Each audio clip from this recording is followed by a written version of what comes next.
খাওয়ান পাগলরা, খাওয়ানোর পাগলরা সকলকে জানাই ভোজনের কারখানার পক্ষ থেকে আসসালামু আলাইকুম। আমি এখন আছি পুরানো ঢাকার সেই নাজিরা বাজার চৌরাস্তাটির ঠিক পাশেই। এই জায়গাটিতে আজকে থেমেছি একটি কারণে। এই যে আমার পাশে আপনারা দেখতে পাচ্ছেন যে সুন্দর হাতে বেলা রুটি, আর সাথে আছে এখানে আলু ভর্তা, বেগুন ভর্তা, কলা ভর্তা, এই জাতীয় নানা রকম মুখরোচক খাবারগুলি।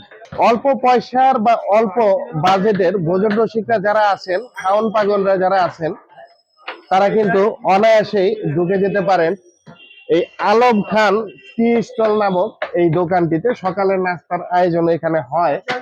আসুন আমরা ভিডিওটি দেখতে থাকি।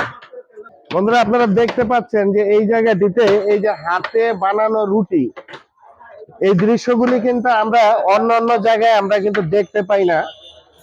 রুটি একমাত্র আমরা জানি যে বাসাতে কষ্ট করে বানালে পাওয়া যায়, রুটি খাওয়ার স্বাদ পাওয়া যায়। আর এই যে আলম খান টি স্টল, এই যে নাজিরা বাজার, আপনারা একটু দেখুন, এই যে বংশাল, এটা হচ্ছে নাজিরা বাজার চৌরাস্তা।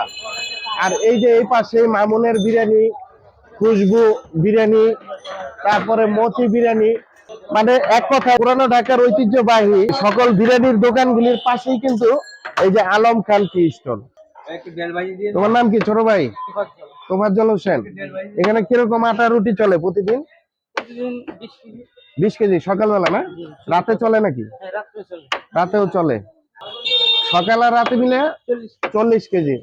বন্ধুরা, আপনারা শুনতে পারলেন, এই জায়গাটিতে সকাল আর রাতে মিলে 40 কেজি আটার রুটি চলে।